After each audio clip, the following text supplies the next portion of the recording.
1971 में एक अमेरिकी जहाज को टेक ऑफ किए अभी चंद मिनट ही गुजरे थे। जहाज के सबसे पीछे वाली सीट पे बैठे एक पैसेंजर ने हॉस्टेज को अपने पास बुलाया और एक चिट्ठी उसको दे दी। उस चिट्ठी में चंद अल्फाज लिखे थे जिसने पूरे अमेरिका में हलचल मचा दी। और वो पैसेंजर कौन था? FBI उसको जिंदा या मुर्दा क्यों नहीं पकड़ पाई? ढूंढना तो दूर की बात, अमेरिका की सबसे पावरफुल इंटेलिजेंट एजेंसी पिछले 50 सालों से उसे पकड़ने की कोशिश की जा रही है। दोस्तों, इस कहानी की शुरुआत 24 नवंबर 1971 को पोर्टलैंड एयरपोर्ट से शुरू हुई थी।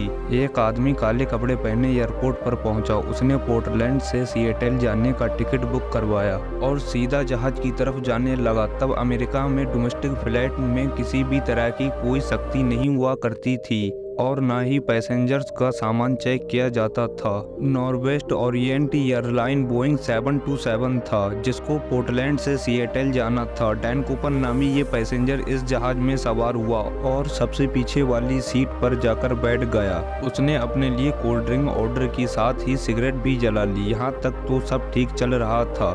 फ्लाइट में स्मोकिंग करना भी 70s में अलाउ था। ठीक 2:58 पर फ्लाइट टेक ऑफ हो गई और टेक ऑफ होते ही डैन कूपर पीछे मुड़ा और पास में बैठी एयर होस्टेज को अपने पास बुलाया और हंसते हुए एक पेपर दे दिया। एयर होस्टेज ने जब वो चिट्ठी पढ़ी तो जैसे उसके पैरों तले जमीन खिसक गई। उस पेपर में लिखा था, मेरे पास एक बॉम्ब है और मैं चाहता हूँ आप मेरे पास आकर बैठ जाओ। जब होस्टेज उसके पास आकर बैठी तो कूपर ने अपना ब्रीफकेस खोलकर होस्टेज को दिखाया। उसमें डायनामाइट की 8 स्टिक्स और डेटोनेटर भी था। इन शॉर्ट, जहाज हाईजैक हो चुका था और डैन कूपर की 3 डिमांड्स थी। उसको 5 बजे से पहले $2 लाख कैश, 2 पैराशूट और सिएटल एयरपोर्ट पर एक रिफ्यूलिंग ट्रक रेडी चाहिए था।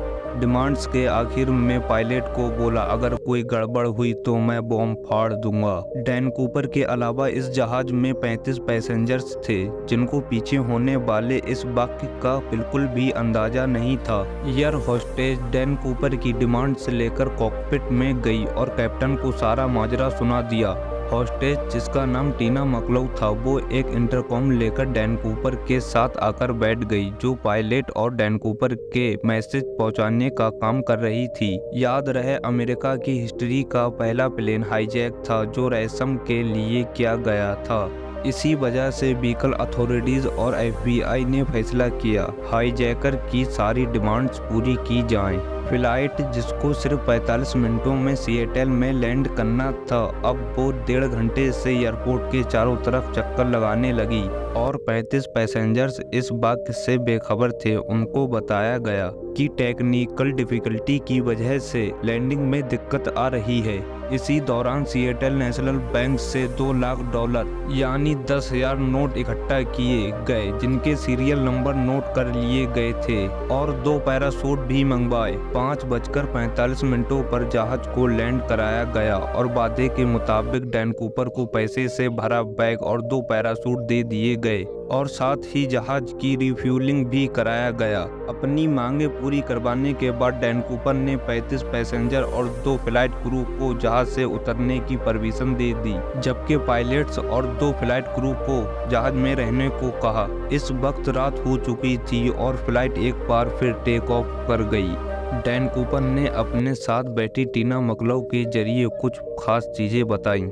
वो चाहता था जहाज के लैंडिंग गियर और फ्लैप्स खुले रहें, एल्टीट्यूड 10,000 फीट हो, स्पीड 320 किलोमीटर पर आवर हो और जहाज को सीधा मैक्सिको ले जाया जाए। डैन कूपर की सारी डिमांड्स पूरी कर दी गई, लेकिन जहाज को मैक्सिको ले जाना फ्यूल की वजह से पॉसिबल नहीं था। पायलट ने डैन कूपर को 2 ऑप्शन दिए, रेनो या फिनिक्स। डैन कूपर रेनो पर राजी हो गया। बाकी FBI अपना काम कर रही थी और 2 फाइटर जेट प्लेन उसके पीछे लगा दिए गए, लेकिन वो इतनी स्लो स्पीड मेंटेन नहीं कर पा रहे थे, तो उन्होंने प्लेन के चारों तरफ चक्कर लगाना शुरू कर दिया। रात के अंधेरे में जहाज तेजी से रेनो की तरफ बढ़ रहा था। इतने में डैन कूपर ने टीना मकलौ को कॉकपिट में जाने को कहा, जहां 2 पायलट और एक फ्लाइट होस्टेज मौजूद थी।